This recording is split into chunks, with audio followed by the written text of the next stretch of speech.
My name is Susan, and my husband Sam, and we're sitting here in front of our 1965 Cobra Replica.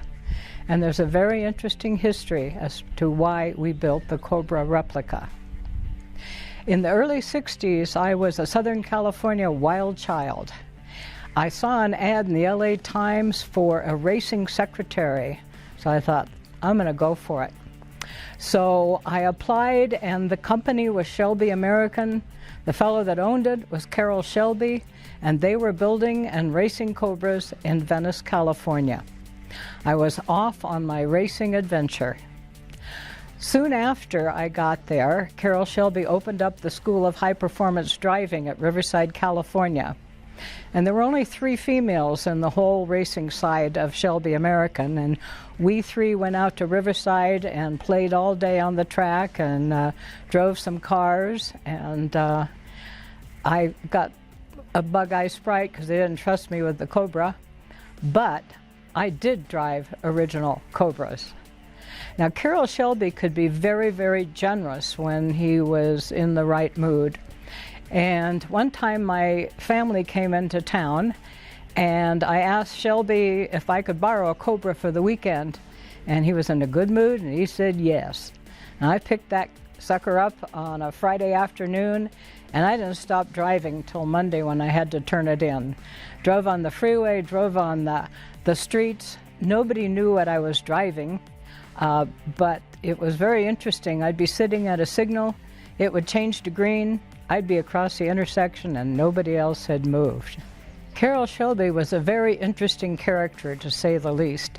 He'd had a spectacular racing career, mostly in Europe.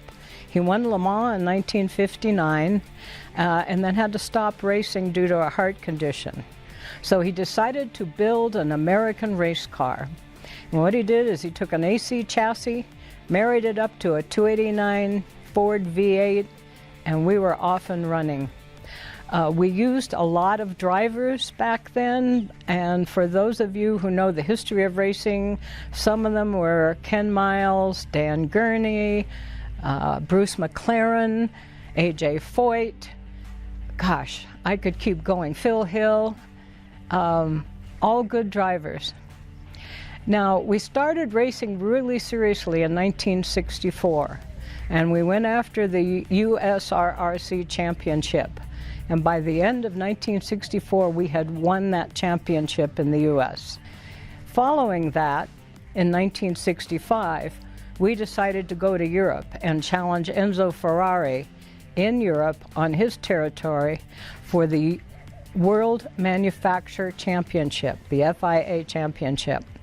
Now, Ferrari had dominated that championship for many years. And Shelby hated Ferrari, and he wanted to win that championship.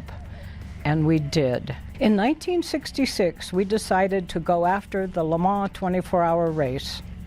We entered a number of cars. We won that race. We finished 1, 2, 3, and 5. And by some very interesting circumstances, Bruce McLaren was declared the winner of that race. We who were there, and I was there, know that Ken Miles won that race, but the victory was taken from him.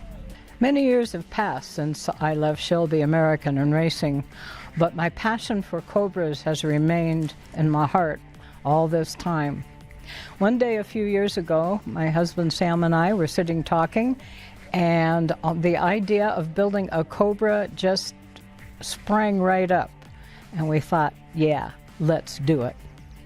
And Sam can tell you about the build, but I have to say that this replica looks, smells, sounds, feels like the original Cobra, and we have a whole lot of fun in it. And I really got to tell you that this old lady enjoys driving the Cobra, getting to an intersection, having the light change, and all these young dudes beside me, and I just go, and they're left behind. That's cool. Basically, the idea of building this Cobra was this lady's idea right here.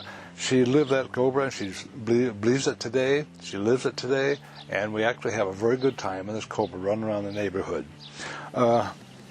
basically I had retired, we were both retired, and we were getting kind of bored, and we had to come up with an idea of something to keep her busy. And she came up with the idea, well, let's build a car. I said, sure, why not? Let's do it. So you see it sitting behind us right here. That's the outcome of our dreams. She has a great time driving it. You can see it on her face every time she hops into it. She likes to drive it. She likes to ride in it. So do I. It will get your heart pumping. It's very exciting. You gotta actually drive this car, though. You can't relax. A little bit about the car.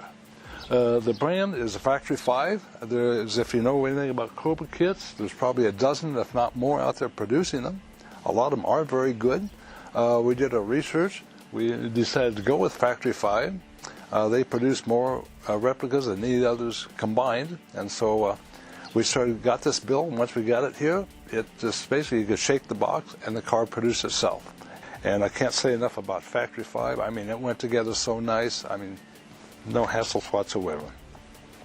It took me basically 18 months to build the car. We were even debating about painting the car because it came in a primer coat, which is that color right there, and it looked so good in primer, we almost didn't even paint it. But then we said, man, let's put some stripes on it. So we put what we call ghost stripes. And you've got to look fairly close to even see them. The sun will hit it just right and they pop out. And so I think that made the car. And so it's just a boring red, and now you've got these stripes on there. It just slaps you in the face. You know, it's not just a red car. We deliberately painted that car Ferrari red. Yes. Because those were Enzo Ferrari's team colors, and we wanted him to roll over in his grave because our Cobra is Ferrari red. It's Ferrari red. It does. It slaps you right in the face. As I mentioned, this is a 351 Windsor, where it started life. I have no idea what year it is that was produced, and we purchased it as a 351, and then we had it pushed out to a 408 Windsor. The horsepower is basically right at 450 horsepower.